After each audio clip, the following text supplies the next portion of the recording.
Está. Bueno, hola a todos, muy bienvenidos. Mi nombre es Valeria Carbone.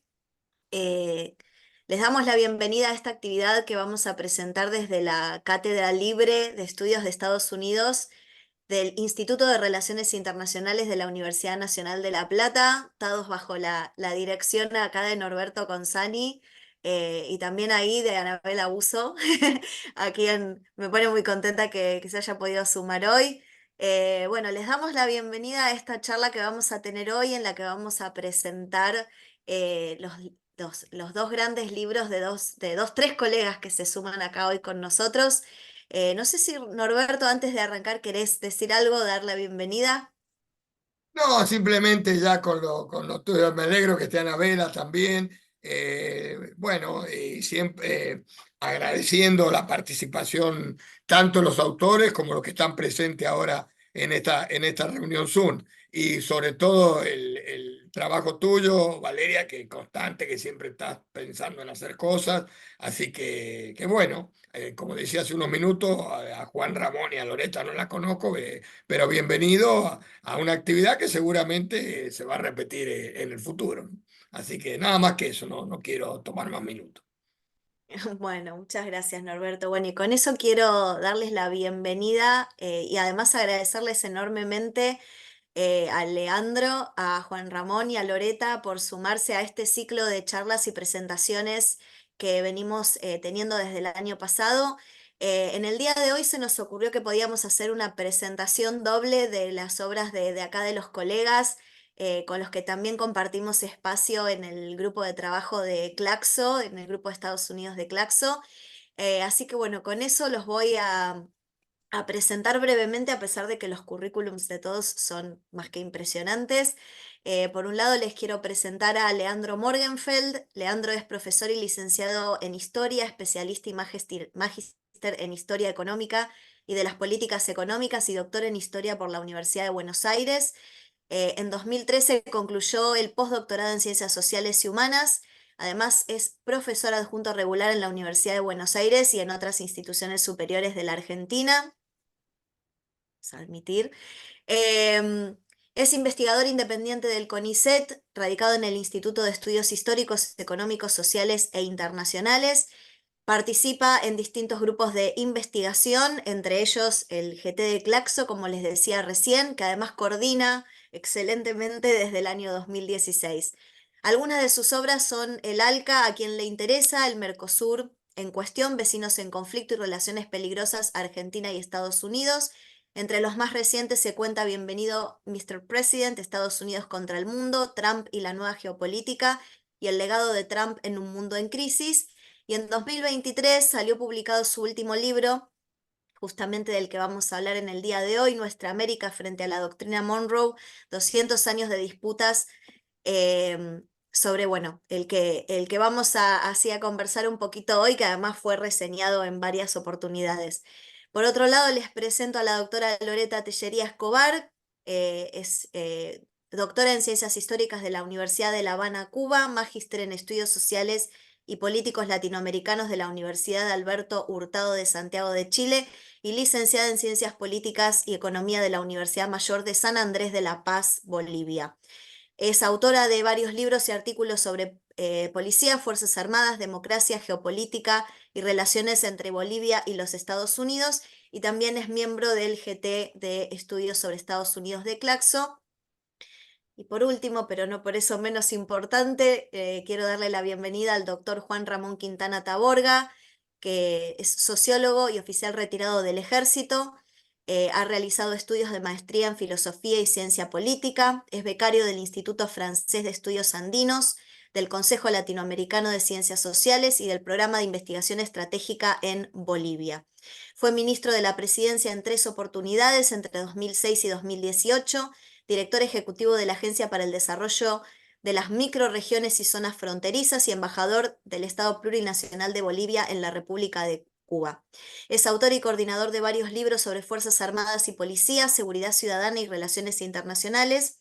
Sus obras más recientes son Bolivia Leaks, la injerencia política de Estados Unidos contra el proceso de cambio, 2006-2010, Un siglo de intervención de Estados Unidos en Bolivia, la contraofensiva imperial, anatomía de la violencia y el saqueo. Así que bueno, con eso las presentaciones realizadas. Les cuento un poquito cómo va a ser la dinámica. La idea es que después de escuchar las presentaciones de cada uno de los autores, podamos conversar un poquito sobre las obras de manera cruzada y después dejar unos minutos para el foro y las personas que quieran sumarse a hacer preguntas, comentarios y observaciones. Así que con eso le paso la palabra a Leandro y nuevamente agradecerles un montón que hayan aceptado participar de la actividad del día de hoy. Bueno, buenas noches. En primer lugar, un gran agradecimiento a Valeria, que organizó toda esta actividad, y en nombre de ella, a toda la gente de la Cátedra de Estados Unidos y del IRI.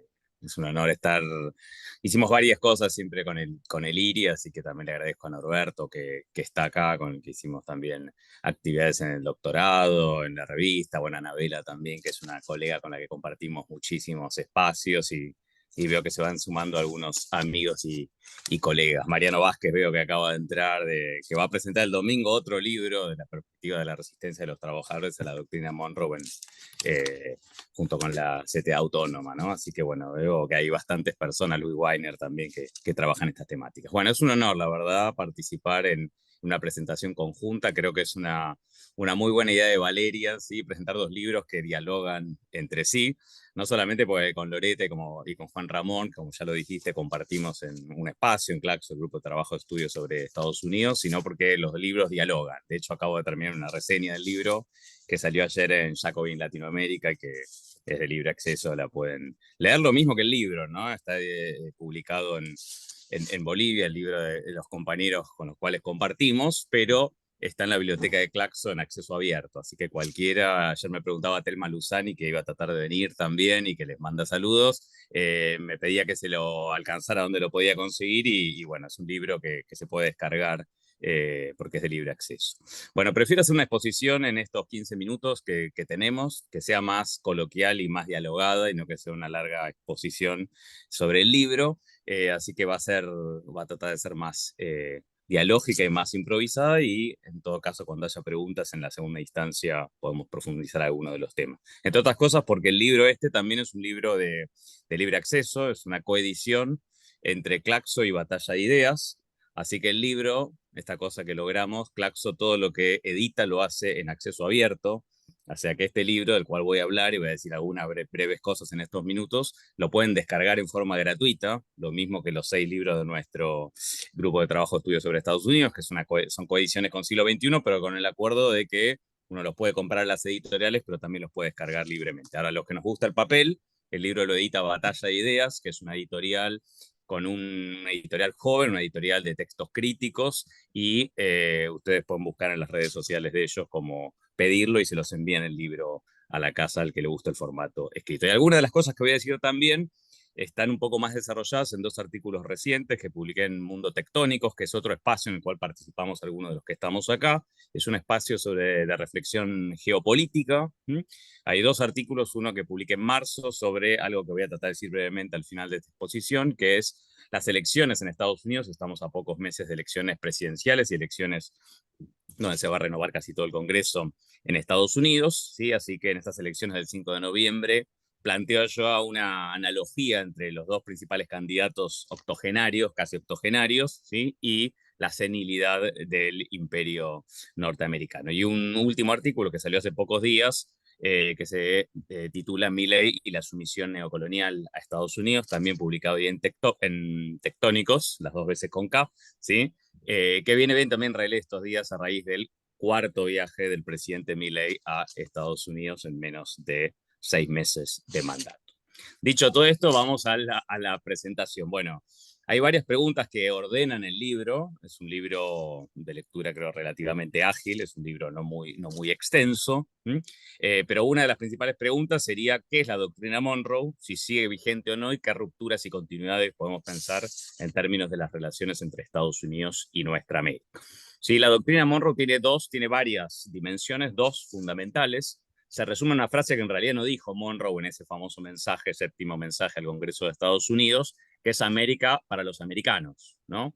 Que hay que ahí discernir una ambigüedad lingüística, porque es América para los norteamericanos, pero más allá de eso, tiene dos caras que son fundamentales. La primera es que Estados Unidos se autoarroga la potestad de mandar en el hemisferio occidental, en lo que ellos llaman su patio trasero, en el continente americano, es decir, no van a permitir que potencias extrahemisféricas, las distintas potencias europeas, Rusia, después la Unión Soviética, hoy China, Irán o Rusia, interfieran en su patio trasero, en su área de influencia. Y la segunda, la contracara que se estudia menos, es que en función de defender lo que ellos consideran como su seguridad nacional, van a tratar, o trataron de evitar en estos 200 años, los procesos de coordinación política e de integración regional en nuestra América. Y son dos caras, digo yo, de la misma moneda. 5 mitos o malentendidos de la doctrina Monroe que solo los menciono por razones temporales para que después el que quiera los pueda profundizar en el texto y que están recogidos en las conclusiones del libro. El primero es que en realidad la llamada doctrina Monroe, ¿sí?, ni es una doctrina jurídica, es decir, no es una doctrina que tenga reconocimiento jurídico, que tenga reconocimiento incluso por parte de otros países, y su autor intelectual tampoco es Monroe, sino que John Quincy Adams, ¿sí?, su secretario de Estado y futuro presidente. Es decir, ya la doctrina Monroe hay que aclarar que no es una doctrina y que no es de Monroe. Segundo, que es una política exterior de Estados Unidos que se da sobre todo hacia nuestro continente, que es exclusivamente unilateral. Hubo distintos intentos en la historia por parte de distintos países, por ejemplo la Argentina, de plantear una panamericanización de la doctrina Monroe, o que se incorporara a la doctrina Monroe a distintos tratados u organizaciones internacionales, y Estados Unidos en esos casos aclaró que es una política exclusivamente unilateral, es decir, Estados Unidos no discute con nadie las interpretaciones o la aplicación de la doctrina Monroe, sino que es una política exclusivamente unilateral de Estados Unidos. Tercero, y esto es muy importante, es una política o una doctrina o una orientación de la política exterior que es vaga y ambigua. Eso explica que fue reinterpretada sucesivamente por las distintas administraciones norteamericanas. Yo recojo en los anexos del libro una docena de corolarios o interpretaciones hasta la actualidad de la doctrina Monroe. Y esto le permite a Estados Unidos en los distintos contextos geopolíticos interpretar la doctrina de distintas maneras, siempre según sus propios intereses nacionales. Cuarto, que es un equívoco, digamos, que está bastante aclarado, pero bueno, para la gente que no es especialista vale la pena plantearlo, de ninguna manera fue una garantía de las independencias hispanoamericanas, ni tampoco luego de ese proceso protegió a los países hispanoamericanos de ataques extrahemisféricos, es decir, solo se aplicó de acuerdo a los intereses norteamericanos. Y yo recorro en el libro varios ejemplos que muestran esto que estamos planteando, ¿no? Tenemos dos nosotros que en la Argentina se pueden entender fácil, que es la ocupación británica de las Malvinas en 1833 y la guerra de Malvinas, ¿sí?, en 1982. Pero hay muchos otros ejemplos que están recorridos en el libro. Y quinto y último, tiene un sesgo profundamente paternalista e injerencista, que se va a relacionar unas décadas después, porque es posterior, con la llamada doctrina del destino, con el destino manifiesto, ¿no?, con la idea de que Estados Unidos es un pueblo elegido que tiene la misión liderar o liberar a otros pueblos, ¿sí? Y que si bien es posterior, tiene 20 o 30 años, es posterior a la doctrina Monroe, tiene una ligazón muy importante. Más allá de estos mitos, algo que hay que decir es que la doctrina Monroe sigue plenamente vigente, ¿sí? Nosotros hace una década, en diciembre del 2013, escuchamos a quien era el secretario de Estado de Obama, ¿sí?, a John Kerry, decir, tenemos que dejar de lado la doctrina Monroe, es anacrónica, estaba en un momento donde Estados Unidos, segunda presidencia de Obama, estaba en un proceso de negociación para la normalización de las relaciones diplomáticas con Cuba, y ahí plantearon aquello que había planteado Obama en su primer mandato, que no lo cumplió, que era lo de la relación entre iguales con los países de la región. Más allá de estos dichos de Kerry, después en sucesivas oportunidades, sobre todo durante la administración Trump, pero no solamente, fue reivindicada. Y tenemos una última reivindicación cuando en octubre del año pasado, 2023, a poco de cumplirse los 200 años, una decena de senadores republicanos, entre los cuales está el influyente Marco Rubio, ¿sí?, plantearon una declaración en el Senado de apoyo y de plantear la vigencia de la doctrina Monroe. Es cierto también que unas semanas después un proyecto de algunos representantes demócratas del grupo de Alexandria Ocasio-Cortez que plantearon dejar de lado la doctrina Monroe, pero está en fuerte, en fuerte debate. Bien, ¿qué tenemos que, para pensar la actualidad? Creo que la actualidad, sé que me quedan 5 minutos, ¿vale? No, venís bien, te quedan Vengo bien, como bueno. 8 minutos. Ah, bien, vengo perfecto. Metí quinta porque siempre me paso del tiempo, pero me gusta respetar el tiempo, tratar de respetarlo.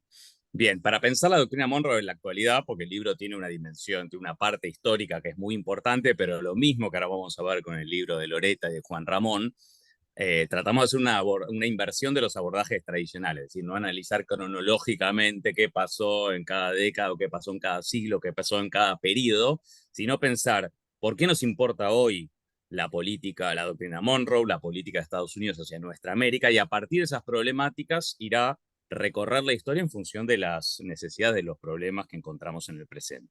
Bueno, creo que para actualizar rápidamente los debates sobre la doctrina Monroe y la política de Estados Unidos hacia nuestra América, y si está vigente o no la doctrina Monroe y cómo se aplica en la actualidad, creo que se puede pensar en dos dimensiones. Una primera dimensión más estructural es que estamos en una época de profundos cambios geopolíticos, es decir, un proceso de declive relativo, pero cada vez más acelerado y aceptado de Estados Unidos, en un mundo donde hay un ascenso de Asia-Pacífico, especialmente China, pero no solamente China, y es un mundo que está en un proceso de transición hegemónica de un sistema con una polaridad muy clara por parte de Estados Unidos, aunque no unipolaridad desde los años 90 para acá, es decir, en la posguerra fría o cuando se terminó la posguerra fría, a un sistema cada vez más multipolar. Hay una tendencia a la multipolaridad, o algunos plantean hacia la pluripolaridad, lo cual no quiere decir que eso sea lo que va a reemplazar la actual situación. Algunos dicen que vamos a una transición hegemónica con reemplazo de China por Estados Unidos,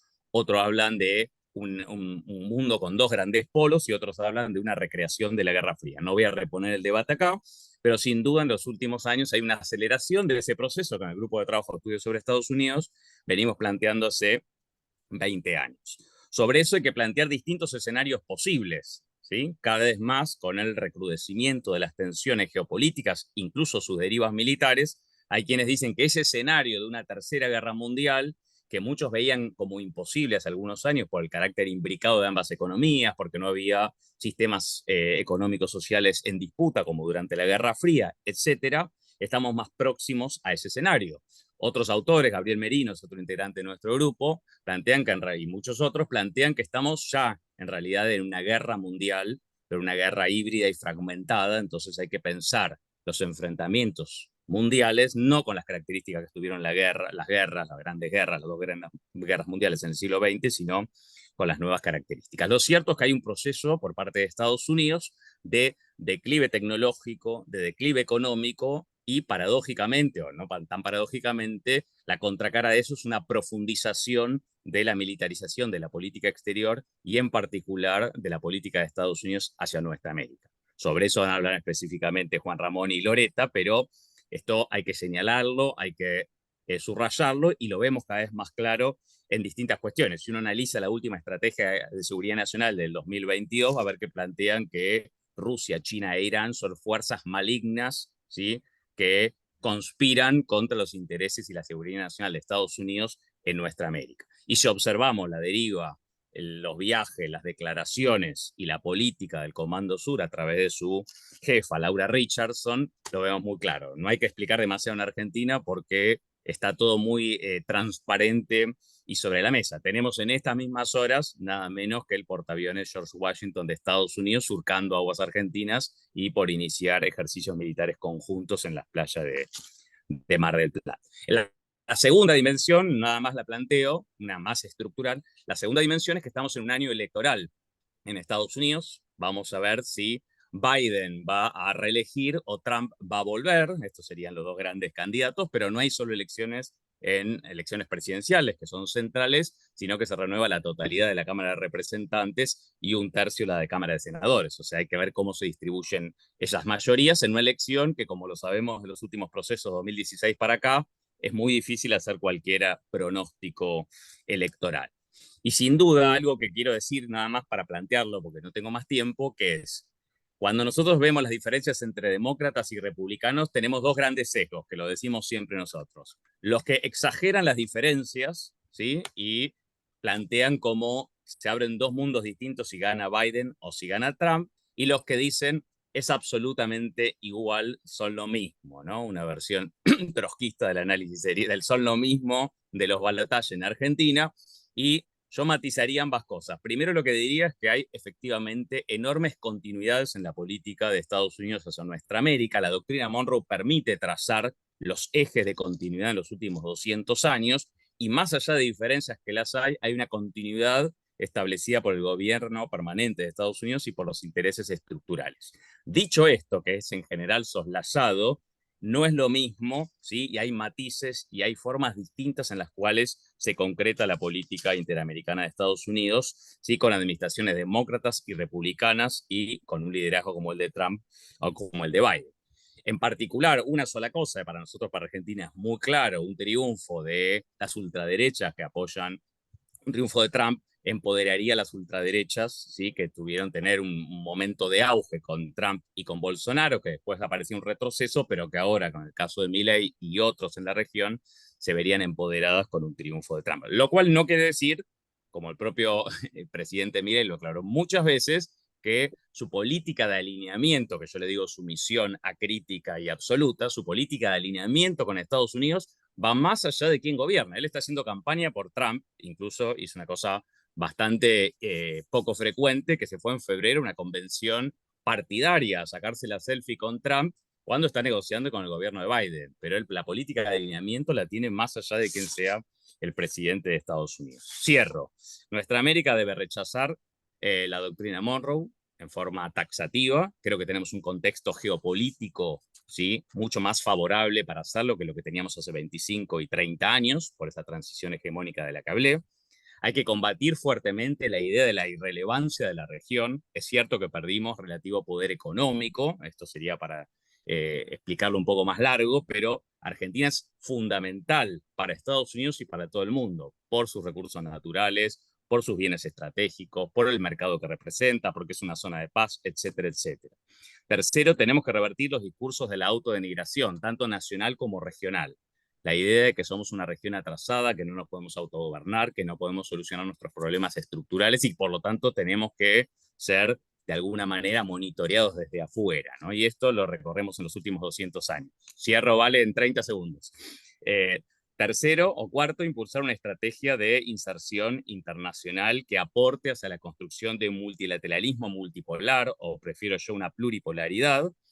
Quinto, retomar la coordinación y coordinación políticas que supimos tener en la primera oleada de gobiernos progresistas y avanzar con un proyecto de integración regional, ¿sí? Que redunde en desarrollos y mejoras para las mayorías de nuestros pueblos, si no es visto como un proceso separado de las necesidades de nuestros pueblos. Por último, y cierro con esto, es necesario proteger conjuntamente con todos los países de la región los codiciados bienes comunes de la tierra. Y en función de eso, y ahí le tiro el centro a mis otros dos compañeros, es fundamental en el marco de todo ese proceso pensar en un momento de mayor agresividad imperial mecanismos de defensa colectivos, porque lamentablemente, yo sabés, Valeria, que suelo ser optimista, ¿sí? Pero estamos en un mundo, como brevemente expuse, donde se están agudizando los conflictos y la deriva militar de esos conflictos. Entonces no podemos ser ingenuos y necesitamos como región, para preservarnos como una región de paz,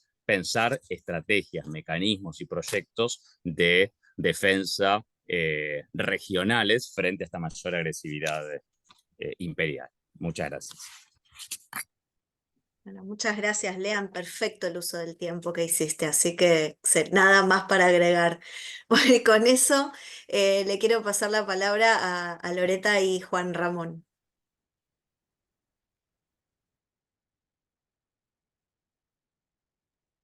Bueno, gracias Valeria, muchas gracias por la presentación y muchas gracias también por la invitación a presentar este libro en esta cátedra libre que tienen sobre Estados Unidos en la Universidad de La Plata.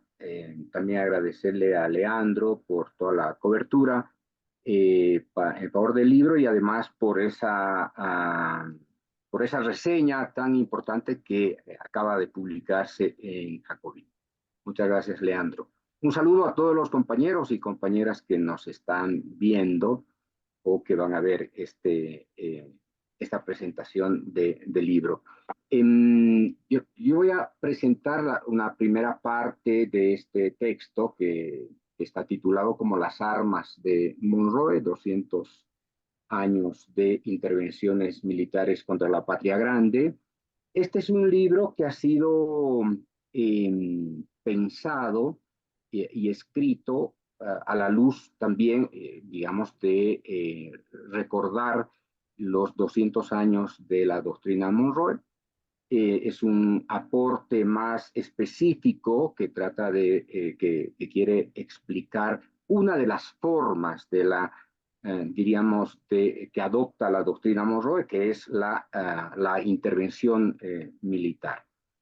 Además, bueno, el tema de alguna manera como que se justifica ahora en sí mismo, como decía Leandro, dada esta ofensiva tan brutal de parte del Comando Sur sobre los países de América Latina y el Caribe, ¿no? Da la impresión de que estamos asistiendo a una especie de ciclo neocolonial en el que el Comando Sur tiene que pensar el diseño de las políticas de seguridad de América Latina y el Caribe, tiene que pensar o definir quién es el enemigo para la región, la narrativa que acompaña esta enemistad. Y entonces, todo esto que de alguna manera, diríamos, nos obliga a responder, no solamente desde la historia, sino también desde el análisis, a esto que nos está ocurriendo como región. El libro también responde de alguna manera a alguna vacancia en el ámbito de la investigación. Revisando la bibliografía, notamos que hay, digamos, pocos textos que tratan específicamente sobre la intervención militar. Existen muchísimos que se han escrito sobre la doctrina Monroe o las intervenciones políticas o intervenciones de distinta naturaleza o en el marco de la injerencia, ¿no?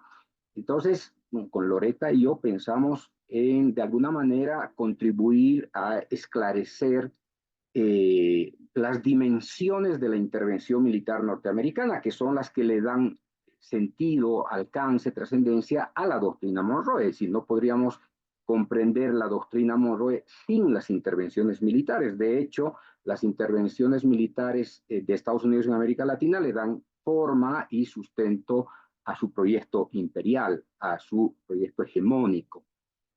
Consecuentemente, nos lanzamos a esta pequeña aventura de pensar, a ver, dos o tres dimensiones de estas intervenciones militares. La primera, un poco explorar los hitos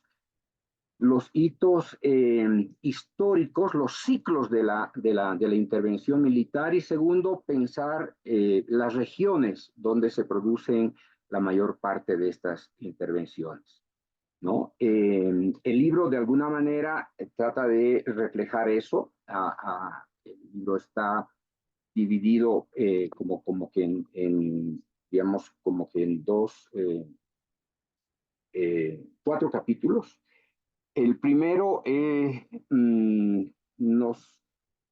como decía Leandro, abordamos las intervenciones militares haciendo un repaso a las políticas, de alguna manera, de seguridad y las políticas militares de los últimos gobiernos, ¿no? de Estados Unidos desde principios del siglo XXI. Luego abordamos los orígenes políticos e ideológicos de la doctrina Monroe, que es como el paraguas que legitima la intervención militar, y no solamente la doctrina Monroe, sino también el destino manifiesto, y cómo esto se traduce en un tercer componente, digamos, del intervencionismo, que es la política de seguridad nacional de los Estados Unidos. El capítulo 3 aborda las intervenciones de Estados Unidos en la segunda mitad del siglo XX, de la primera mitad del siglo XX, y el cuarto capítulo, las intervenciones militares de la segunda parte del siglo XX. Bien.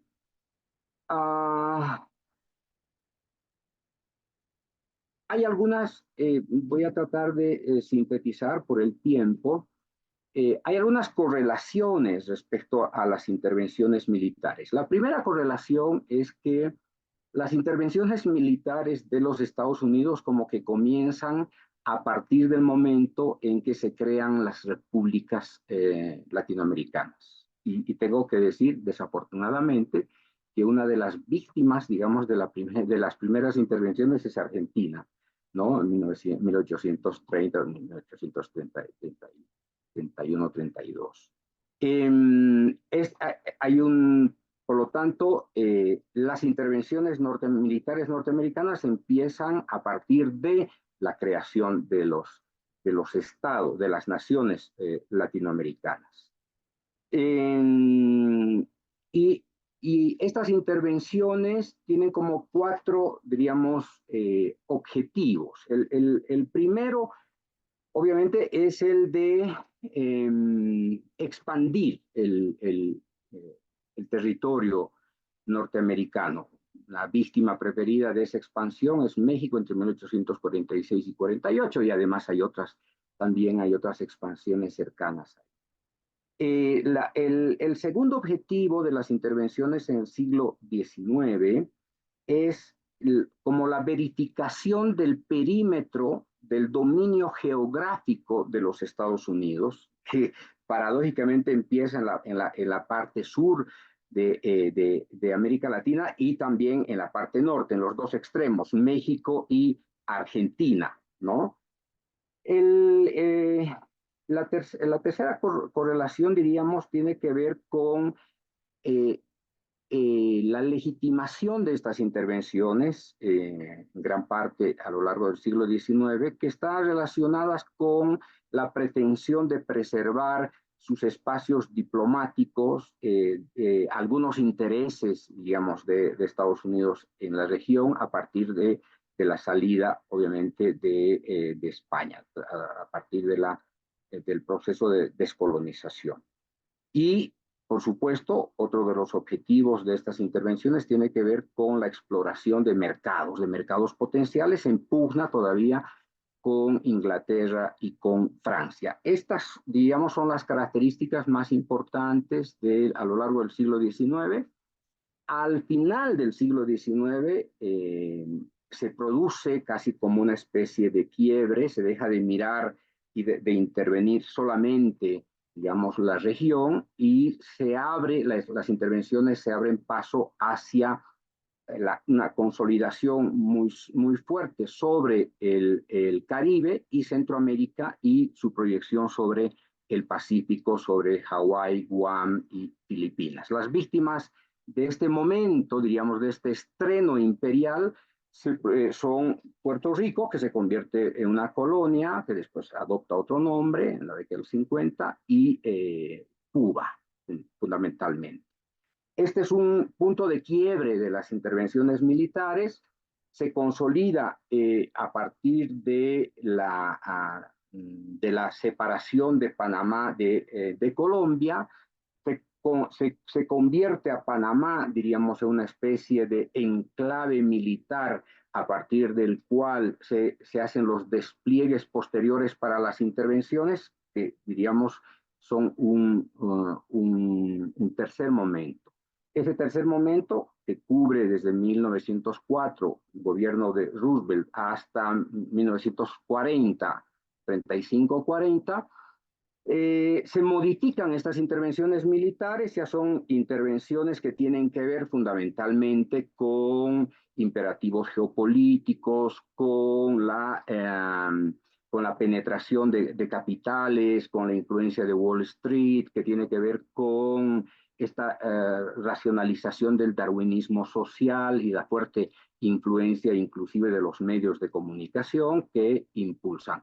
El aparato militar, de alguna manera, se fortalece. Hay una disputa en el ámbito marítimo frente a Inglaterra. Hay toda una teoría del dominio, diríamos, marítimo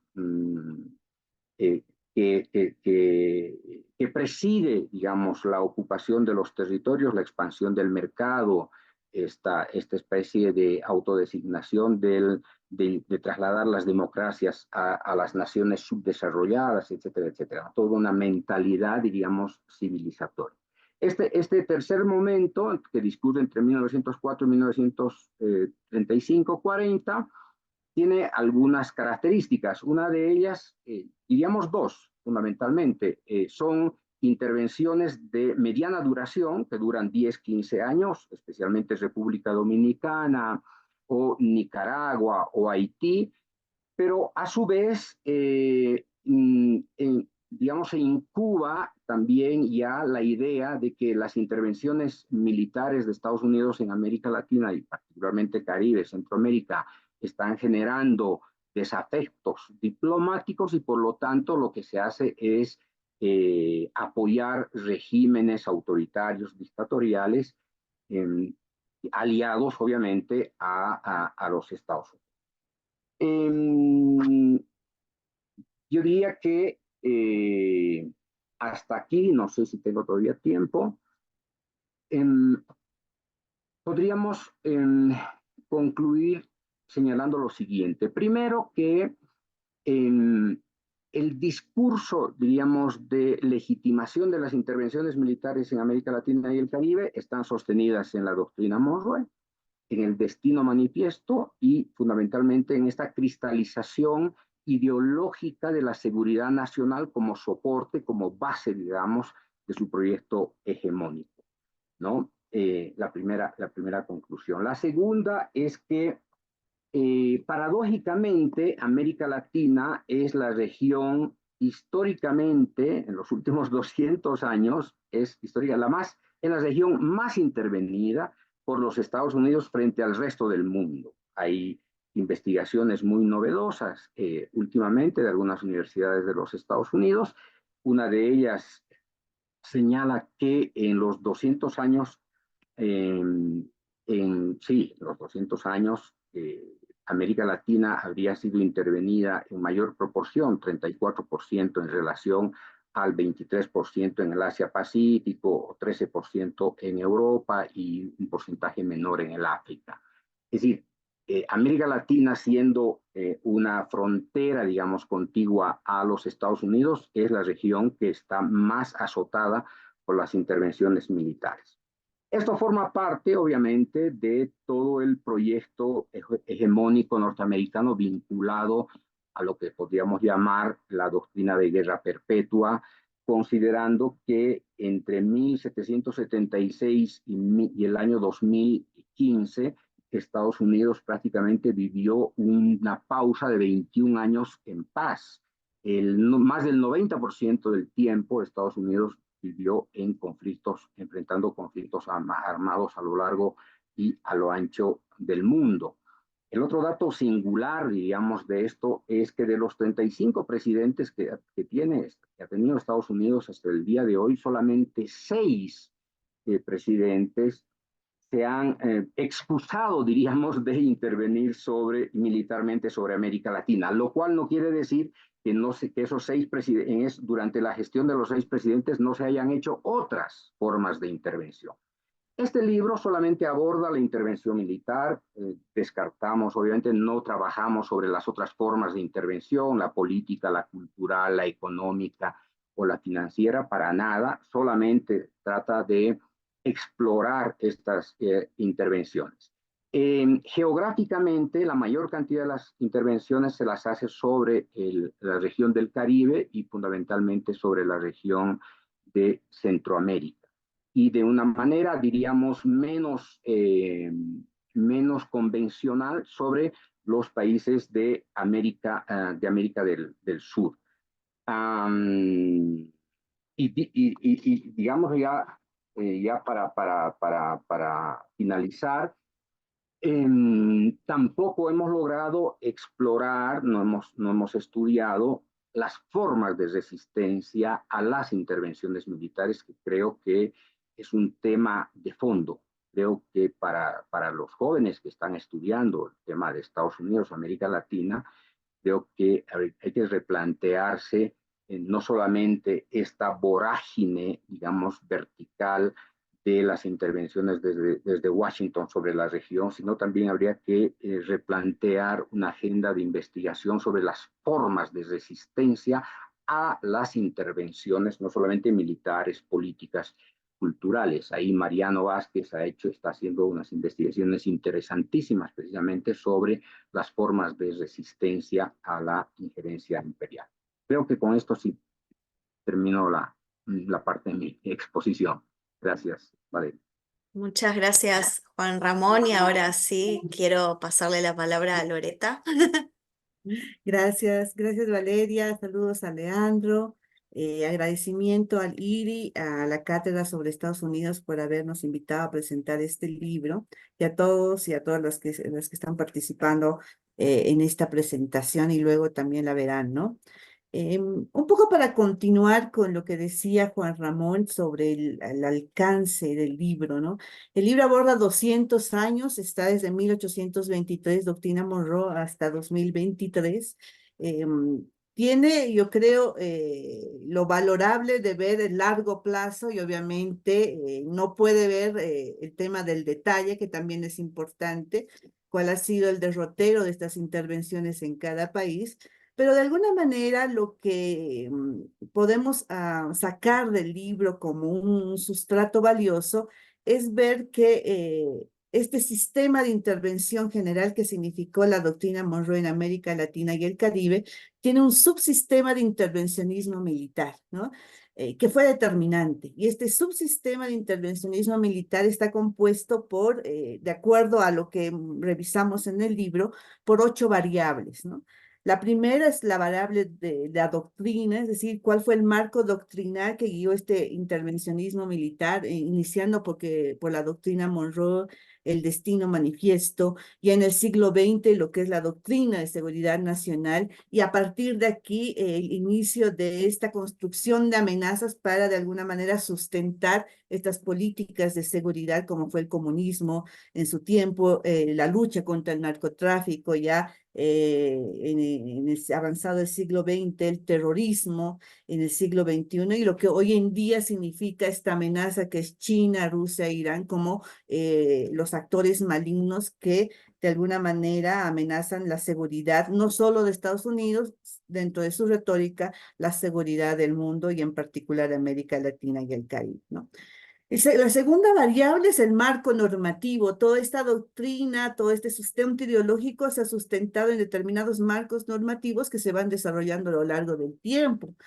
Por ejemplo, es la Ley de Seguridad Nacional de 1947 que de alguna manera delinea el sistema de seguridad de Estados Unidos y cómo se expresa en la región. Y en los últimos años, ya en el siglo XXI, hablamos de marcos normativos más pequeños. Un ejemplo es la sección 1206 que de alguna manera atribuye más responsabilidades al Departamento de Defensa en materia de asistencia económica militar que al propio Departamento de Estado, ¿no? Como una derivación de este carácter militarista que está impregnando Estados Unidos en la región y en el mundo. La tercera variable es el marco institucional y aquí también hay una creación de parte de Estados Unidos de lo que fue el Sistema Interamericano de Defensa, ¿no? Como una forma de legitimación de su política de seguridad en el continente americano, ¿no? La creación del TIAR, de la JIT y de la propia OEA no es más que este proceso de tratar de ampliar y mostrar como una política panamericana lo que en materia de seguridad, lo que es la propia construcción del gobierno de Estados Unidos en la región. Y este marco institucional está también reflejado en varias otras instituciones, ¿no? Como es el Departamento de Defensa, la CIA en su momento, lo que es el Comando Sur a partir de la década de los 60 hasta el momento en nuestra región. Y a esto se suma la visibilización de actores, ¿no? De acuerdo al proceso histórico en el que se estudia esta doctrina y la intervención militar. Y estos actores pueden ser considerados como los actores activos y los actores pasivos. Yo creo que aquí hay una beta de estudio muy importante, ¿no? Se estudia mucho lo que son estos actores activos, lo que fueron los marines en su momento y los procesos de intervención y ocupación militar en Centroamérica y el Caribe, lo que fueron los ejercicios conjuntos del Comando Sur que realiza actualmente en la región, por ejemplo. Pero los actores pasivos de este proceso de intervención militar son nuestras propias Fuerzas Armadas de cada país de América Latina y el Caribe, ¿no? Que adoptaron como propia todas las políticas de seguridad derivadas de Estados Unidos, ¿no? Y en su momento actuaron como actores importantes, ya sea en el periodo de las dictaduras, pero durante todo el proceso de intervencionismo de los 200 años desde la creación de las repúblicas hasta la actualidad, nuestras Fuerzas Armadas e instituciones militares sí actúan como actores importantes pasivos de este proceso intervencionista, ¿no? Y aquí una de las variables importantes también estudiadas son la formación tanto formal como informal, la formación de la Escuela de las Américas y de otros institutos de formación de Estados Unidos a nuestros militares, y la formación en carácter informal, ¿no? Lo que son los mercenarios, lo que fue la formación de los contras, por ejemplo, en Centroamérica, que también es una variable importante en este subsistema de intervención militar desplegado por Estados Unidos. Y este despliegue se hace a través de bases militares, de cuasibases. El libro muestra una serie de anexos donde a través de varias fuentes se puede identificar el número de bases militares o cuasibases que existen en la región, ¿no? Bueno, para un poco resumir, estas intervenciones también son delineadas en cuanto a sus formas, ¿no? Las intervenciones directas como las intervenciones indirectas. Y aquí las intervenciones indirectas son de alguna manera las que caracterizan a lo que sucedió a partir de la segunda mitad del siglo XX en nuestra región, ¿no? Los golpes militares, la ejecución del Plan Cóndor, la formación de este plan, y lo que en el siglo XXI se denominan estos golpes híbridos, ¿no? Donde todavía las Fuerzas Armadas, en golpes como sucedió en Venezuela, en Honduras y en Bolivia, tienen un rol importante en este proceso de subversión de los gobiernos de corte de izquierdo progresistas que surgieron en la región durante este tiempo, ¿no? Y finalmente, la octava variable de este subsistema de intervencionismo militar serían los planes. Los planes militares que, como nosotros sabemos, en la última parte del siglo XX, bueno, lo que fue el Plan Andino de lucha contra las drogas, después el Plan Colombia, después la Iniciativa Mérida, y lo que hoy en día está sucediendo en países como Ecuador, como Perú, y lo que se está configurando en Argentina, también son otra forma de planes de intervencionismo militar como una punta de lanza para poder, de alguna manera, consolidar lo que fue y lo que representa una mancuerna en todo este proceso intervencionista, que es lo económico y lo que es la seguridad, ¿no? Todo este proceso de intervencionismo de Estados Unidos en materia militar ha tenido objetivos netamente económicos de explotación de los recursos naturales, de acceso directo a nuestros recursos naturales, ya sea en el siglo XIX o ahora en el siglo XXI, ¿no? Y finalmente, ¿cuál es el mayor cuestionamiento que se tiene a partir de este recorrido histórico y de esta descripción del subsistema de intervencionismo militar de Estados Unidos? Es la imposibilidad que tuvo durante todo este tiempo América Latina y el Caribe de poder construir su propio proyecto de seguridad y defensa, ¿no? Es también una materia pendiente de estudio, pero también de cuestionamiento de por qué durante todo este tiempo eh, todos los proyectos que de alguna manera fueron pensados no lograron constituirse, ¿no? Dejando de lado, obviamente, ejemplos notables como es Cuba y como es Venezuela, a nivel de país y a nivel de integración regional, no pudimos construir hasta el momento ningún proyecto multilateral, subregional, de hacer frente a esta intervención militar a partir de un nuevo enfoque de seguridad y defensa subregional, ¿no? Eso es Valeria, gracias. Bueno, muchísimas gracias otra vez a los tres, a Leandro, a Juan Ramón y a Loreta. Eh, Súper interesante todo lo que plantearon. De hecho, me hice un par de notas acá porque me hicieron ir acordándome de cosas que fueron pasando en los últimos años. Una de las cosas que recordé fue cuando en el año 2013 el secretario de Estado de Barack Obama, creo que fue, John Kerry, si no me equivoco, planteó en una reunión no muy bien recibidas sus declaraciones por los participantes, que la doctrina Monroe había terminado para América Latina, ¿no? Y parece como que a partir de entonces hemos visto un fortalecimiento, por ahí no tanto en lo discursivo, pero sí en la práctica. Em, Así que bueno, yo me voy a tomar el atrevimiento de empezar con las preguntas, pero los invito a los participantes a que vayan ahí animándose. Pueden dejar la pregunta en el chat o a continuación abrir el micrófono mientras dejo entrar a otra persona más. Pero una de las preguntas que me surgía mientras los escuchaba, me encantaría escuchar las opiniones de ustedes, es que en línea con lo que decía recién, en los últimos años estamos viendo un fortalecimiento de las prácticas de la doctrina y también de la retórica, ¿no? Pensando que esta idea del 2013 que parecía que se había abandonado. Y esto que mencionaba recién Loreta, de pensarnos más como región y pensar propios procesos de seguridad y defensa, se me ocurría todo lo que había pasado en la Cumbre de las Américas del 2022, creo que fue la última Cumbre de las Américas, en donde desde la región parecía que habíamos empezado a recuperar un poco un cierto posicionamiento regional hacia los Estados Unidos.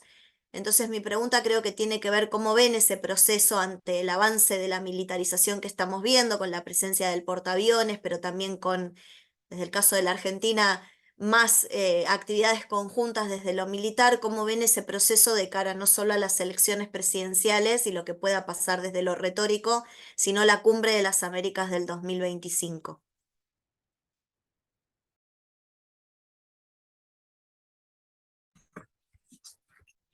¿Mantenemos el mismo orden? Dale, El que bueno, quieran, el que quieran. bueno, son varias preguntas y temas para desarrollar, pero vamos a Ah, ¿vos hacerlo. querías una pregunta sola? No, No, lo siento porque, mucho, eran varias. bueno, lo primero que me parece que se vio en el panel es que es un tema de debate. Es un tema de Mm, debate, no solo a lo que somos historiadores, yo que vengo de la historia, vos también, Vale, que nos interesa por el interés histórico que tiene la doctrina, sino que es un tema de debate en la actualidad. Apenas mencioné que incluso en el Congreso norteamericano, a fines del 2023, fue un tema de debate. Es un tema de debate en Estados Unidos, la política exterior en general, nosotros que muchas veces mm, tendemos a verlo superestructuralmente, y mm, hay también que ver la política exterior en relación con los condicionantes internos y con las movilizaciones populares, ¿sí? Hoy, uno de los temas de la campaña que va a ser en Estados Unidos, ya que mencionaste el tema de las elecciones, es sin duda el conflicto por el genocidio de Israel en mm. Gaza. Y es un tema que está teniendo toda la política norteamericana, que incluso obligó al gobierno de Biden a matizar parte de sus posicionamientos, tanto lo de Ucrania como el conflicto en Gaza, es un tema central que uno ve múltiples movilizaciones, no solo estudiantiles, sino en la política de Estados Unidos y diría yo de todo Occidente. Recién ayer terminaba me tocó evaluar, voy a cometer una incidencia, espero que no esté el autor o la autora, porque no sé quién es, pero me tocó evaluar un artículo excelente que incluso discute con algunas de las cosas que yo digo en el libro sobre la vigencia, ¿no?, de la política exterior para una revista del Colegio de México. Creo que la autora es mexicana por algunas referencias, pero no lo sé. Y un artículo brillante que incluso retoma algunas cosas que no están trabajadas en el libro y que incluso cosas que sobre este debate posterior. Para pensar, digamos, esta complejidad, me parece que hay que seguir, o sea, y este encuentro es un ejemplo, hay que seguir planteándonos en esta doble dimensión histórica de la actualidad este tipo de discusiones. Yo lo mencionaba antes, pero lo repito, ¿sí? Está Mariano Vázquez acá, este domingo, y paso dos chivos, dos invitaciones y retomo la pregunta. Este domingo a las 19 horas, para los que somos de la Argentina, de Buenos Aires, en Bartolomé Mitre al 700-748, se va a presentar un libro que se llama, el título es clave, Mariano Vázquez es uno de los autores, Rebelión en el Patio Trasero, Resistencia Obrera a la Doctrina Monroe, que plantea esta dimensión, como muchas veces pensamos los temas de discusión geopolíticos escindido de las luchas y las luchas, las movilizaciones, las expresiones del campo popular más amplio, y me parece que es un tema que los que trabajamos en estos temas tenemos que revisar o prestarle mucha más atención. O sea, es una presentación de otro libro esta misma semana sobre la doctrina Monroe acá en Buenos Aires. La segunda invitación, faltan 8 días, la semana que viene, nosotros vamos a presentar el Boletín 11, el Grupo de Trabajo Estudios sobre Estados Unidos, que está cumpliendo en este momento 20 años, tiene una serie de boletines, además de los libros que ya mencioné, que son semestrales.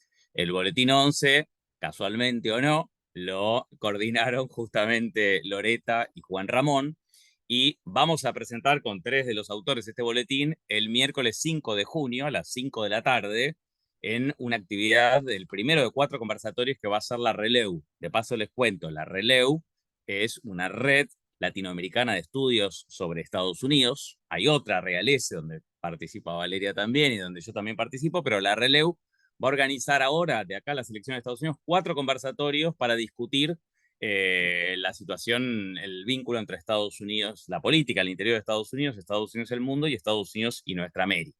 El primer conversatorio se va a llamar América Latina y Estados Unidos entre la resistencia y las nuevas formas de agresión imperial, que lo organiza la RELEU junto con el grupo de trabajo de Claxo, Estudios sobre Estados Unidos, y el INEU, que es el Instituto Nacional de Estudios sobre Estados Unidos de Brasil, que integran también la RELEU, y que se va a transmitir por YouTube a las 5 de la tarde de la Argentina o de Brasil el próximo miércoles, y los invitamos a ver distintos colegas de Estados Unidos, de Cuba, de Bolivia, de Brasil y de la Argentina, participando en ese conversatorio, que en algún sentido creo que le va a dar continuidad a algunas de las cosas que estuvimos hablando acá. Y también una tercera invitación, estamos justamente con Gabriel Merino, que mencionaba antes, coordinando un nuevo libro del GTE con el grupo de trabajo de China, que va a ser América Latina en la disputa entre Estados Unidos y China. Participan como autores algunos de los expositores en esta. Y eso me dejo de hacer chivos, pero retomo la pregunta de Vale. Estamos en un momento donde Estados Unidos perdió o está perdiendo, se está revirtiendo la primacía económica que incluso ostentó durante casi todo el siglo XX en nuestra América. Hoy China es el primero o segundo socio comercial de casi todos los países de la región, ¿sí? Es un inversor fundamental y un prestamista fundamental, incluso en países que eran casi neocolonias de Estados Unidos. Mencionaba el caso de Juan Ramón, el caso de Panamá, ¿sí? Hay un giro estratégico ahí en los vínculos exteriores, incluso de países que eran impensados hace algunos años. Y esto paradójicamente hace, como decíamos antes, que Estados Unidos refuerce el músculo militar.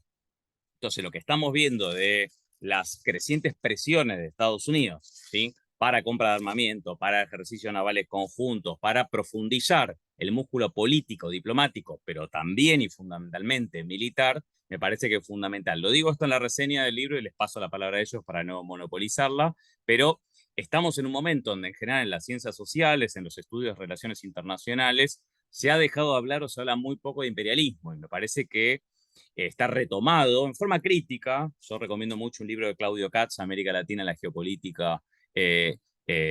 geopolítica global, ¿no?, que analiza críticamente, ¿no?, porque dice no hay que tomar el concepto leninista de hace 120 años porque el mundo es otro, pero dice que sí, porque sí hay que seguir hablando de imperio, de imperialismo, y el imperialismo tiene un costado militar de coerción que es fundamental.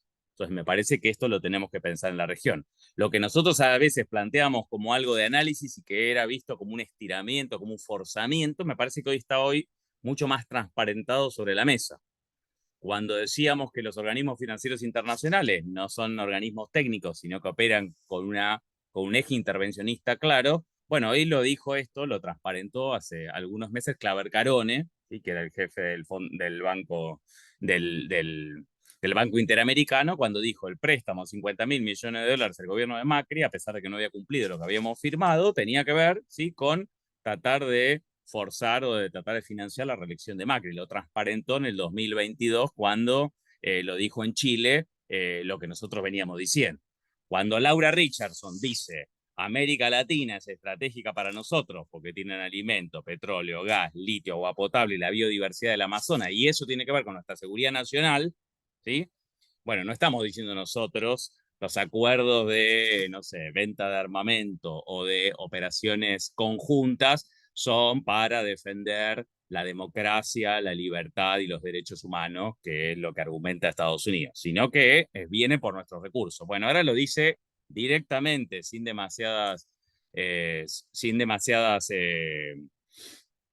se llama? Sin demasiadas mistificaciones, ¿sí? La propia jefa del Comando Sur. Bueno, me parece que estamos en este momento y eso nos obliga a seguir pensando este vínculo. Le paso la palabra a Loreto y Juan Ramón.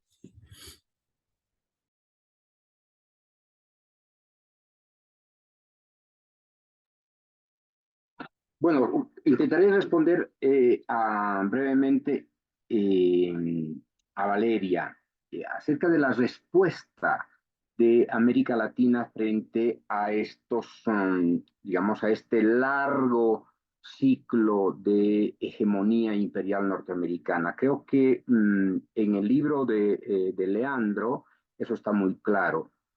Uno de los objetivos de la doctrina Monroe es la desvertebración de América Latina y el Caribe, es decir, la antítesis, diríamos, del pensamiento bolivariano, que era la unidad continental, es la doctrina Monroe. Y entonces la doctrina Monroe, a través de la doctrina Monroe, a través de las políticas exteriores y de las políticas de seguridad, América Latina, en definitiva, ha sufrido un conjunto de prácticas de desvertebración desde el siglo XIX, luego con el panamericanismo, ¿no es cierto?, y hasta el día de hoy. Consecuentemente, la respuesta ha sido muy fragmentada y además en determinados ciclos históricos muy débil. Lo último que hemos tenido, que creo que ha sido lo más destacable de los últimos 70 años, es el ciclo de gobiernos progresistas que de alguna manera han configurado una respuesta antiimperial más consistente, pero igual bastante heterogénea con arreglo a, diríamos, a las memorias, con arreglo a los intereses, con arreglo incluso a la acumulación de miedo o de honradez intelectual de nuestros dirigentes políticos, ¿no? Creo que el ciclo progresista ha sido un ciclo muy importante para tratar de poner límite a la desmesura de la injerencia y la intervención política y militar de Estados Unidos. La segunda cuestión que tiene que ver con estas formas fragmentadas de resistencia tiene que ver con el desarrollo y la institucionalización de las intervenciones. Nos hemos acostumbrado a 200 años de intervenciones y por lo tanto hay una construcción cultural, ¿no es cierto? Entre medio el miedo, entre medio la arrogancia, entre medio esto de naturalizar, ¿no es cierto?, la primacía, el predominio de los Estados Unidos. Como decía Loretta, el núcleo en el que se ha acumulado, podríamos decir, mayor densidad neocolonial, han sido las Fuerzas Armadas. Las Fuerzas Armadas son una expresión neocolonial que ha servido en realidad de soporte, de eslabón y de plataforma a las intervenciones durante gran parte del siglo XX, ¿no? Por lo tanto, también, digamos, en términos propositivos, aquí yo creo que cabe pensar todo el tema de la batalla cultural, no solamente en la sociedad civil, sino fundamentalmente en el seno de las Fuerzas Armadas. No hay sujeto histórico, diríamos, más enajenado en América Latina que nuestras Fuerzas Armadas, las policías, las agencias de seguridad, las instituciones de seguridad, alineadas a todas las prácticas de intervención y de injerencia extranjera.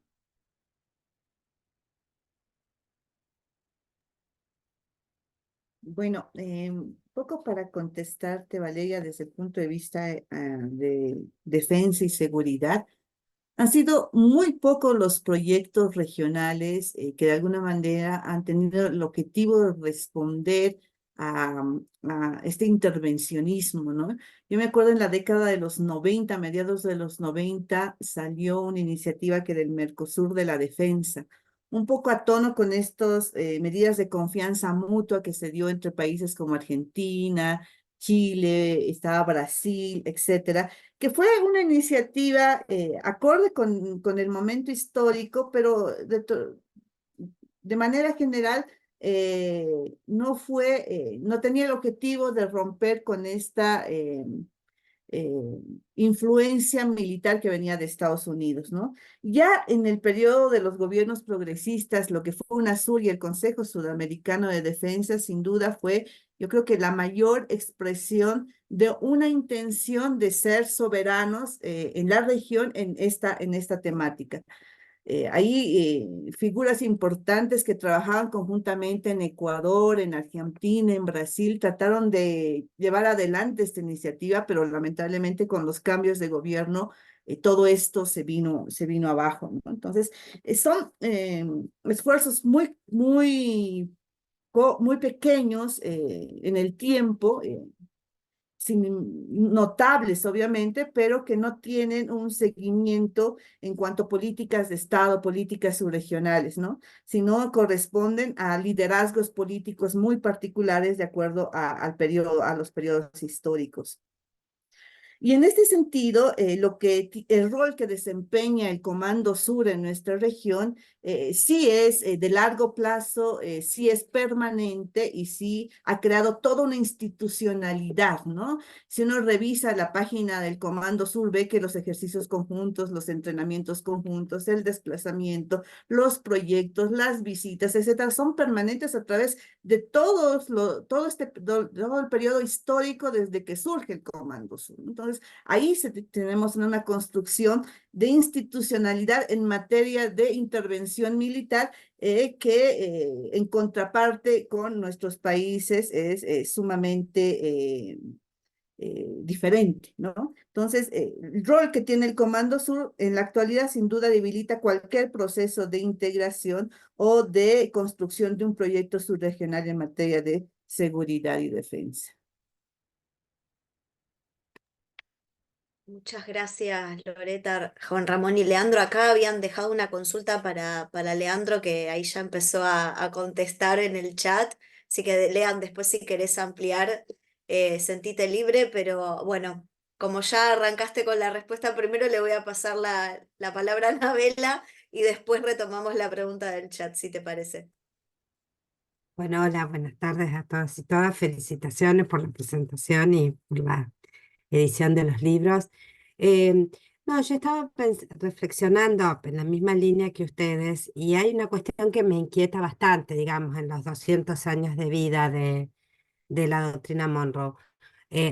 Cuando la doctrina se anunció allá en 1823, se daba en un contexto donde Estados Unidos estaba en una acción geopolítica de construcción y consolidación de su poder, ¿no? Un ascenso que se va a cruzar todos esos años y va a cruzar el siglo XX, ¿no? Entonces, la estrategia militar o la estrategia de intervención estaba ligada a consolidar un poder que siempre fue creciente, ¿no? Y por ahí, en función de eso se elegían los escenarios. Siempre América Central y el Caribe fue más castigada que América del Sur, pero el continente estaba en su conjunto y mucha de esa apoyatura, como bien se indicaba, por lo menos en América del Sur, fueron muchos gobiernos militares, los militares en una alianza natural con Estados Unidos.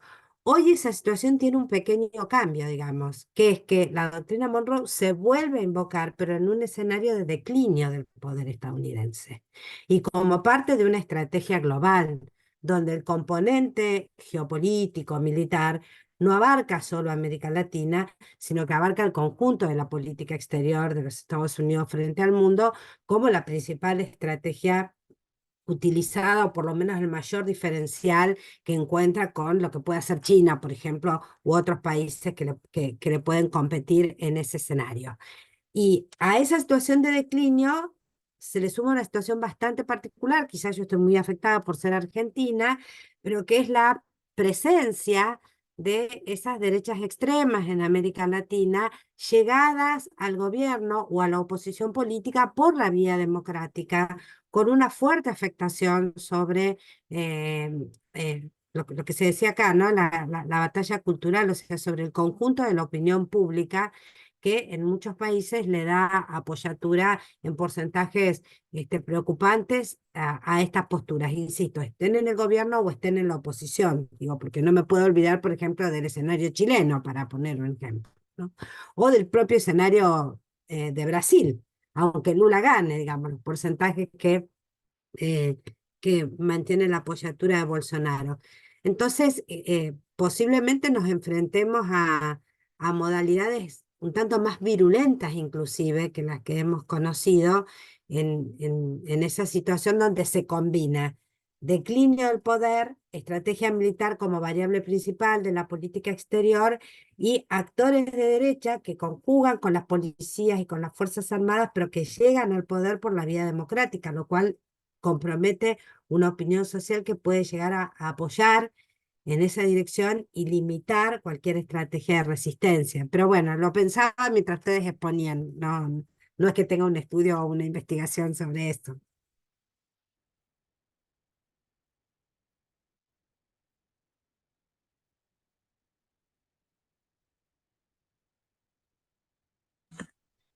Vale, vos decís, No sé decís si que el que quiera, yo, estaba, viste, no voy a estaba andar Mariano, señalando que después me dicen, no, me señaló.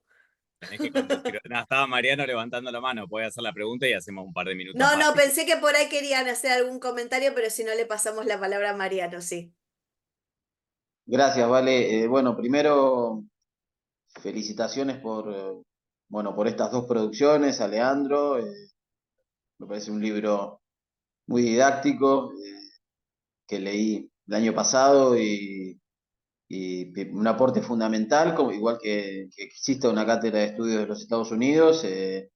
Bueno, también a Juan Ramón, hermano y amigo, y a Loreta, que bueno, vienen trabajando denodadamente durante toda su vida profesional para generar una conciencia sobre el rol de Estados Unidos. Aprendí de Juan Ramón, compartiendo allá en Bolivia, viviendo allá, el hecho de que no se puede entender la historia de Bolivia y por ende la historia de América Latina sin entender las intervenciones de Estados Unidos en la región.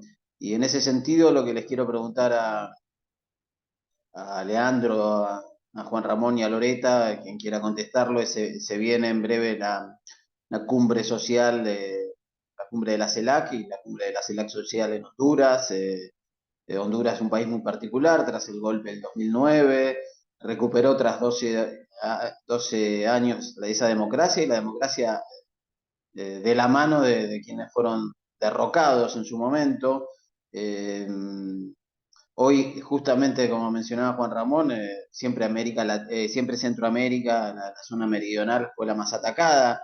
De los 17 países que figuran en el Comité de Descolonización de la ONU, esos 17, 10 están en América y 9 en la zona del Caribe. Y hoy también tenemos, por ejemplo, una situación muy explosiva en Haití, donde la solución que se pretende dar desde el Group Core y desde el propio Estados Unidos es una salida militar. ¿Cómo, cómo hoy, eh, cómo hoy se puede seguir avanzando en una política integradora, que es lo que imaginó la CELAC cuando nació hace 11 años atrás, en relación a una doctrina Monroe tan vigente? Efectivamente, el presidente argentino decidió hacer un acto patético en Tierra del Fuego con la generala Laura Richardson, responsable del Comando Sur, dándole un estatus realmente que no tiene. Digamos, el propio Comando Sur tiene un estatus muy irrelevante en la estructura militar estadounidense incluso con un presupuesto que no llega al 1% del presupuesto total militar que tienen los Estados Unidos.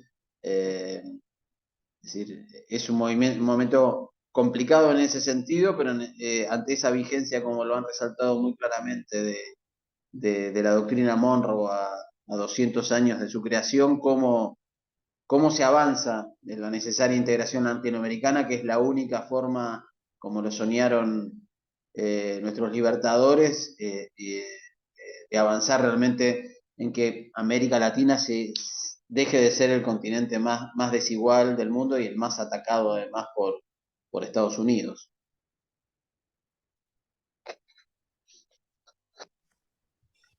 Bueno, no sé si quién quiere tomar la posta, Lean. Ahí está. Ya te señalé, ¿viste?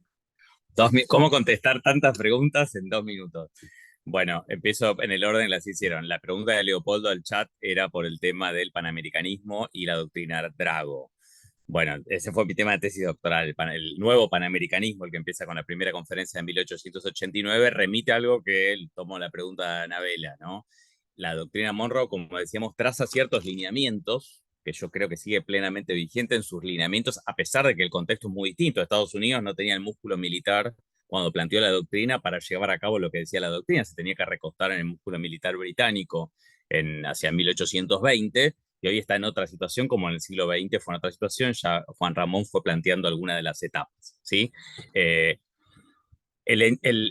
La doctrina Drago, ¿sí? Rápidamente para todos, el tema de no utilizar la fuerza para el cobro de deudas públicas, ¿no? Que tenía que ver con un conflicto que había en ese caso entre distintas potencias europeas y Venezuela, fue uno de los intentos que yo recorro en el libro de la reivindicación, en este caso Argentina, que había resistido en décadas anteriores la doctrina Monroe, de plantear una reivindicación de la doctrina Monroe. Incluso en la prensa norteamericana fue muy bien tomada la comunicación de Drago, pero fue de plano rechazada por Estados Unidos.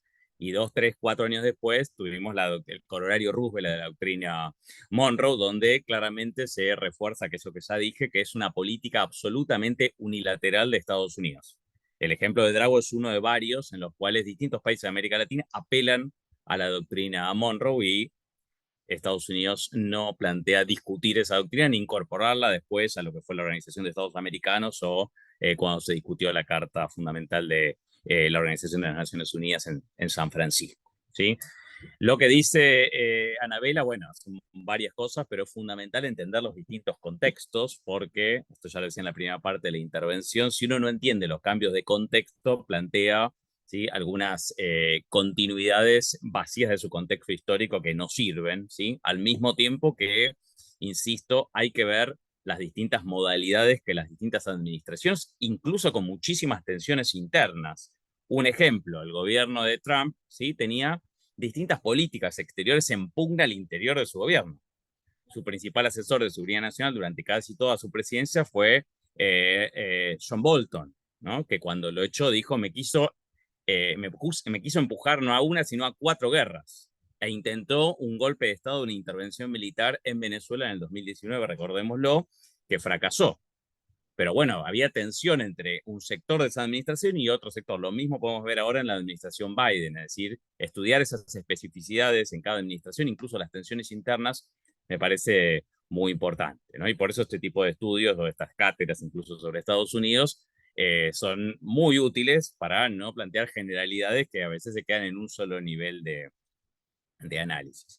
Y volviendo a lo que decía Mariano, digo, para cerrar y pasar, porque hay varias cosas que plantearon Anabela y Mariano que darían para largo, creo que es fundamental retomar algo que decía Loretas, que son ir hasta donde llegamos en cuanto a iniciativas en la primera oleada de gobiernos progresistas, que si podemos poner una fecha se clausura en el 2015, después tenemos una etapa, si queremos, de 3 años hasta el 2018, de lo que algunos llamaron la restauración conservadora, y ahora estaríamos en una segunda oleada mucho más débil que la primera de gobiernos, entre muchas comillas, progresistas, nacional populares o de izquierda, ¿no? Para abarcar todo el amplio espectro. Me parece que es fundamental, es urgente retomar los proyectos, ¿sí?, de coordinación política y coordinación y discusión de estrategias de defensa y de seguridad. Tenemos el Consejo de Defensa Sudamericano y otras iniciativas que tenemos que retomar críticamente, ver qué falló, que faltó, pero si nosotros no las retomamos, no tenemos ninguna posibilidad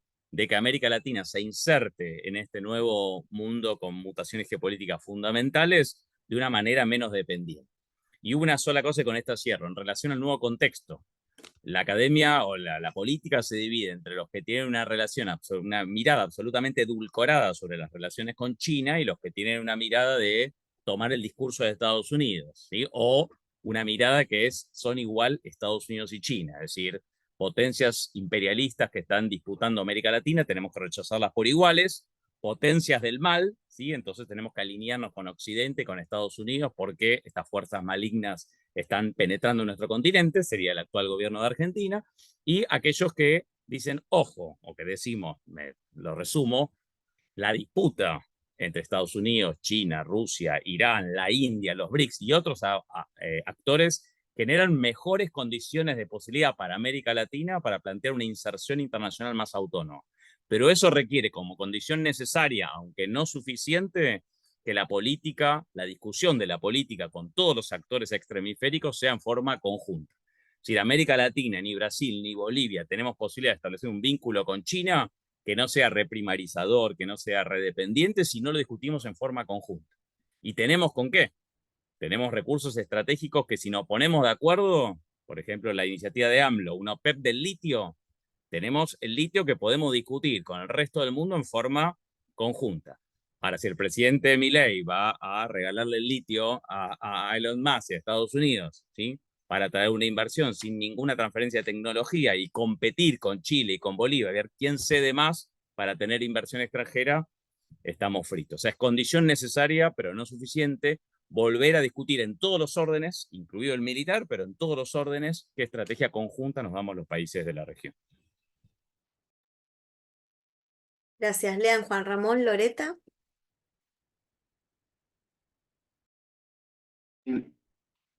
La pregunta, voy a intentar responder brevemente a la pregunta de Mariano, ¿no? A su inquietud, a su preocupación, en realidad, que es la nuestra, y es, yo creo, de gran parte de la izquierda.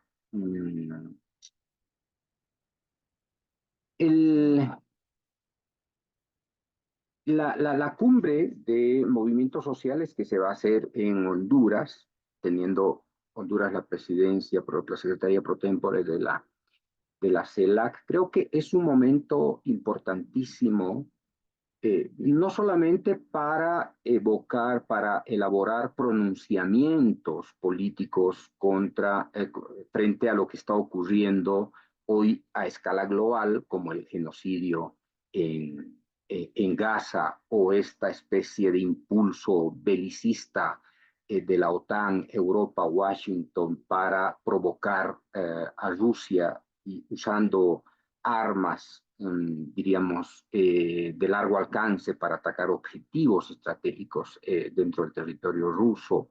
O yo creo que debiera haber un posicionamiento, por supuesto, también frente a este escenario cada vez más frágil, más peligroso, de mayor riesgo a la conflictividad militar en el mar de la China, Taiwán, China. Pero también la cumbre debiera ayudar a esclarecer de alguna manera el contexto geopolítico, el momento que está viviendo América Latina. Creo que es importantísimo mirar con el prisma, particularmente, digamos, desde lo más visible que es hoy la intervención política o militar de Estados Unidos sobre la región, a partir, incluso pensando en el diseño de su nueva estrategia de seguridad, como es la disuasión integrada.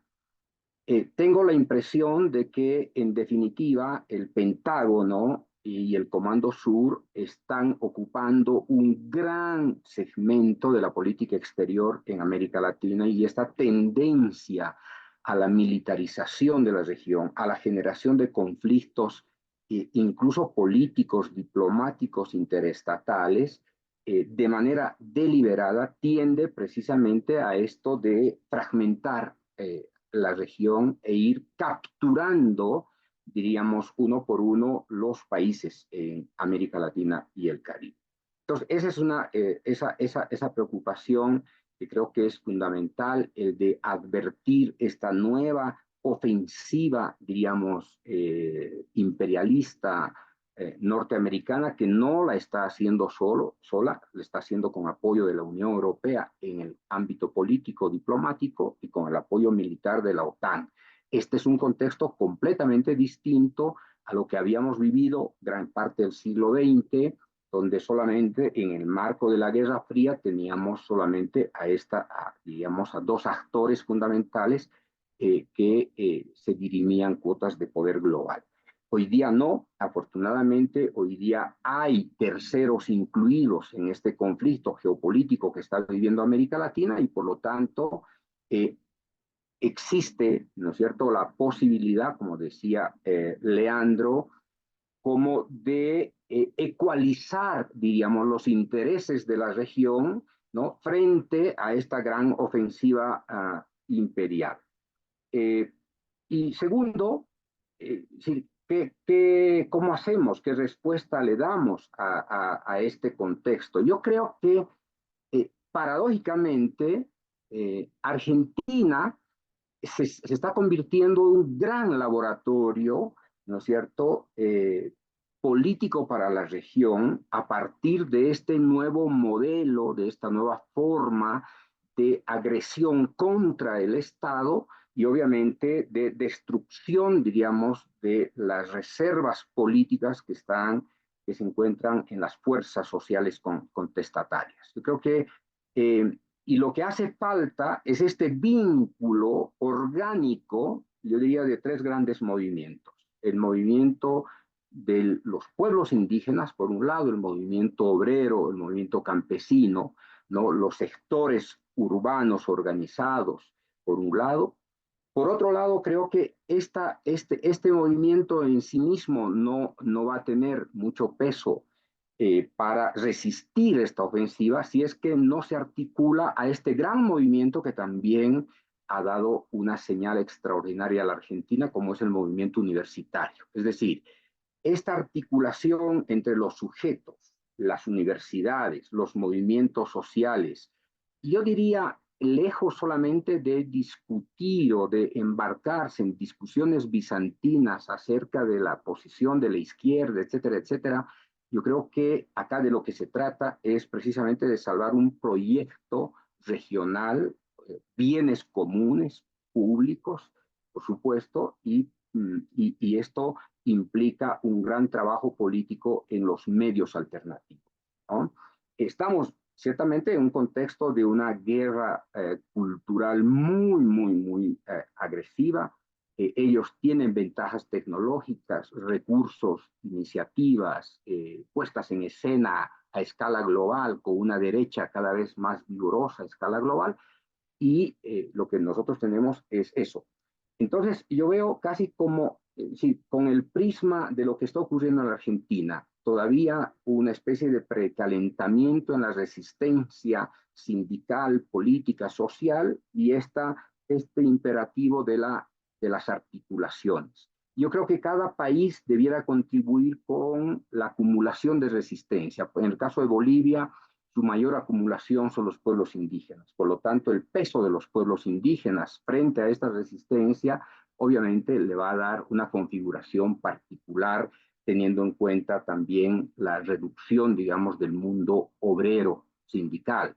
Entonces, pero eso no excluye que Argentina también agregue su peso de pueblos indígenas, o Chile, o Guatemala, etcétera, etcétera. Pero yo creo que se trata de eso, se trata de esta gran articulación de sujetos políticos, incluso, obviamente, de sujetos históricos que vienen con luchas desde hace siglos, y creo que es un momento importantísimo. La iniciativa hoy día, en realidad, está prácticamente en las manos de estos movimientos sociales que tienen que tienen que ayudarnos a recobrar la lucidez para recuperar la soberanía, la liberación de nuestros pueblos, porque esto que se nos está viniendo con la agresividad, con la que está tratando el Pentágono, América Latina, con este enfoque antichino, antirruso, y que nos coloca prácticamente en el centro de esta conflictividad geopolítica, nos puede hacer un gran daño durante muchas décadas si no tenemos la capacidad de comprender la magnitud de esta amenaza, digamos, ¿no? Eso. Bueno, un poco ya para terminar, solo poner algunos temas en la mesa del debate, ¿no? Un poco para Anabela, sobre el tema de que estamos viviendo un contexto de declive de Estados Unidos.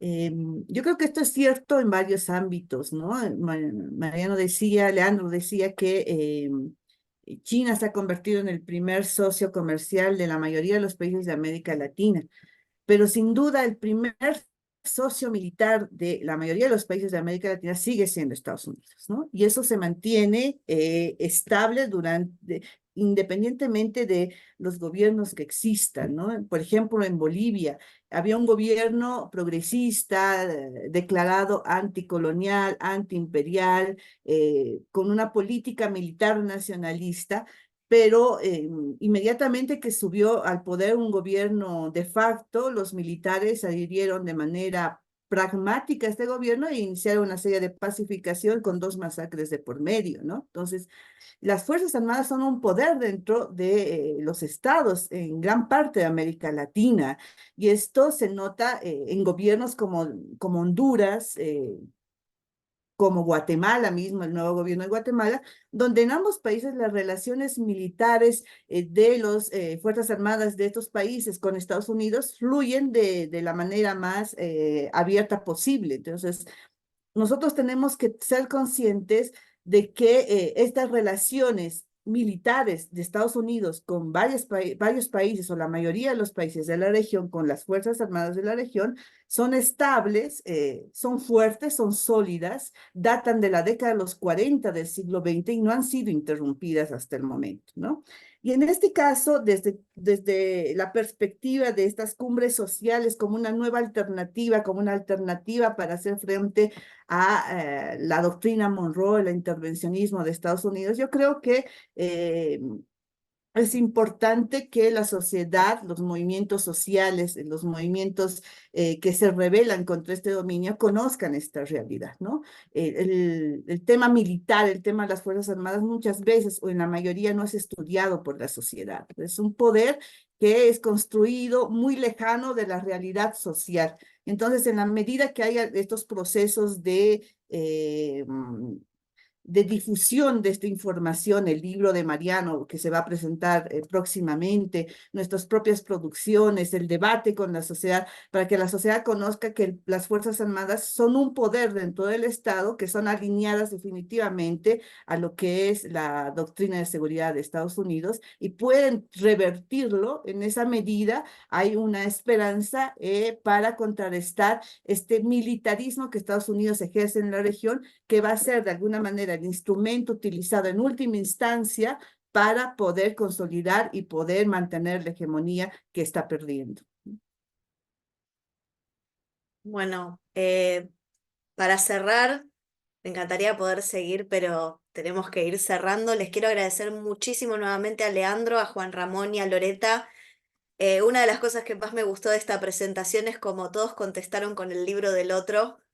Me parece una cosa maravillosa porque lo hicieron los tres, así que me parece que esta es una buena oportunidad para demostrar que cuando los investigadores producimos, no producimos en competencia, sino que producimos en diálogo.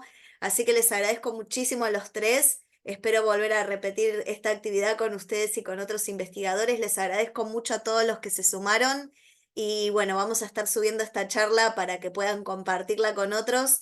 Y nuevamente, muchísimas gracias a los tres y a todos los que se presentaron el día de hoy.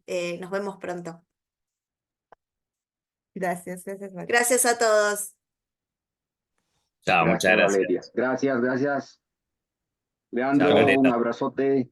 Muchas Chao, gracias a chao, todos. chao. A vos, vale.